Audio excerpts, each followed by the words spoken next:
E começando o vídeo de revisão dos episódios 419, 420 e 421.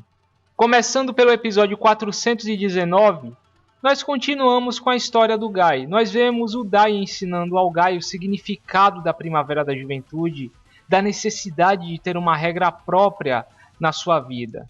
A partir disso, o Guy começa a criar o seu próprio conceito de ter uma regra própria para fazer tudo.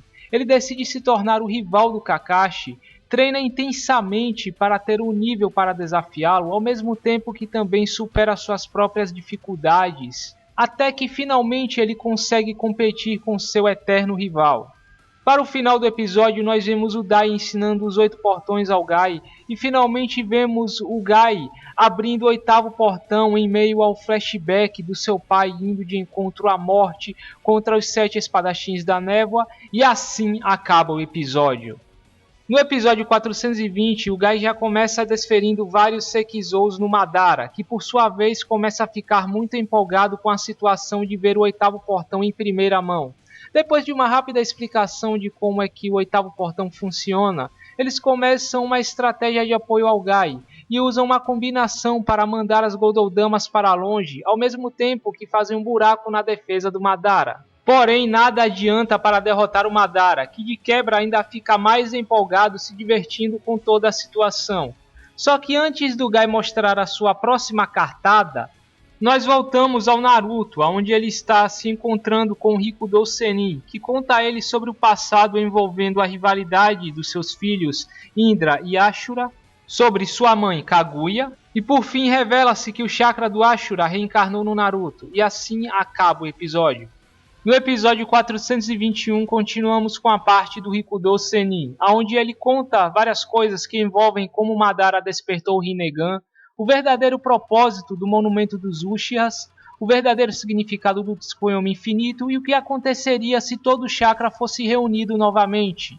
Por fim, todas as Bijus aparecem dentro do Naruto e o Rikudo concede parte de seu poder ao Naruto e outra parte ao Sasuke, que também é a reencarnação do chakra do Indra. Depois que eles se recompõem e decidem ir ao campo de batalha, nós voltamos ao Guy versus o Madara, onde o Guy está utilizando sua última cartada, o Yangai, mas não consegue derrotar o Madara, e eis que finalmente o Naruto chega repelindo a Goldodama jogada contra o Guy e impede o fechamento do 8º portão, e assim acaba o episódio. E agora eu darei as minhas considerações finais sobre estes episódios. No 419, apenas devo dizer que a Pierrot fez um ótimo trabalho de adaptação neste episódio, assim como no anterior, dando um destaque na jornada do Guy para superar sua dificuldade em usar ninjutsus, superar o Kakashi, evoluir como ninja por conta própria. Tudo isso foi mostrado de forma bem natural, ao ponto que você nem percebe que isto faz parte de um conteúdo que não é canon.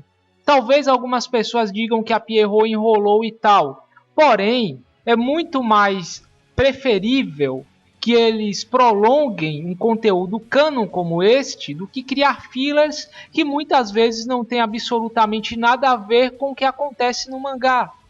Vamos lembrar que coisas como o passado do Haku ou do Kimimaro foram completamente fillers baseados em pequenas informações dos personagens. Então neste episódio eles estão de parabéns, estão de nota 10. No 420, bom, meu foco em Naruto nunca foram as lutas. Gosto muito mais pela história, interação entre os personagens, elementos que compõem seu universo, etc. Até porque depois de ler mangás por 15 anos, luta em Battle Shonen acaba sempre sendo aquele mais do mesmo.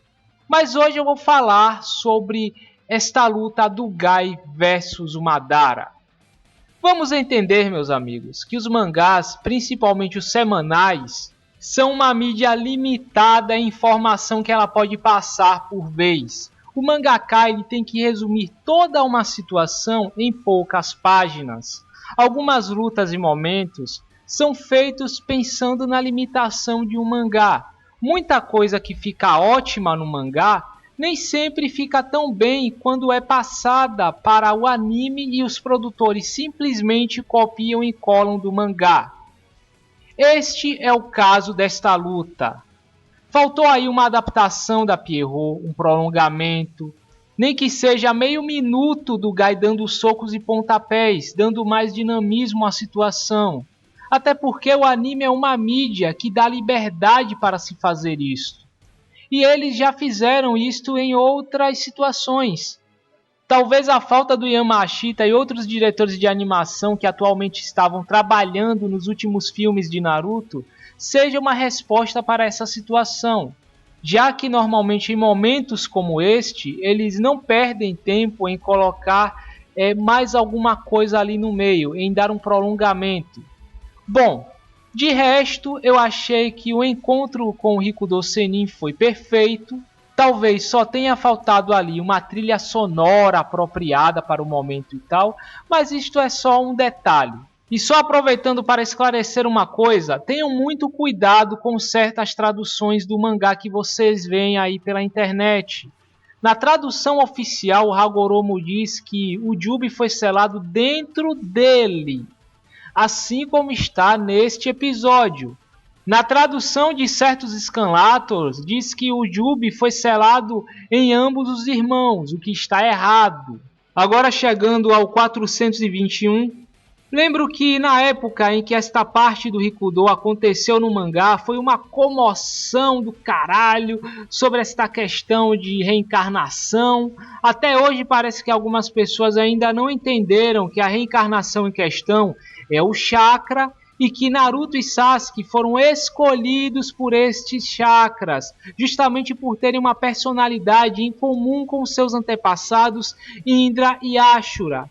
Bom, este momento ficou quase perfeito no anime. Eu até diria que tinha tudo para ficar perfeito. Se não fosse a parte em que as Bijus emergem da água, que para mim ficou muito artificial no anime. Sem falar também da Kyuubi falando com aquela boca horrível aberta e sem se mexer. Na parte do Guy versus o Madara, o Yangai foi bem o que eu imaginava. Na verdade, está bem acima do que eu esperava no anime. Foi uma cena realmente épica, bem animada até certo ponto. Teve uma ótima trilha sonora de fundo escolhida. Mas como eu falei sobre a questão do prolongamento, eu esperava que pelo menos antes deste momento nós tivéssemos um prolongamento desta luta do Madara versus o Guy, até complementando a situação. Também vale lembrar uma coisa que este episódio reconfirmou, apesar de ser algo que todo mundo já sabe, é que o Madara ele se limita em suas lutas.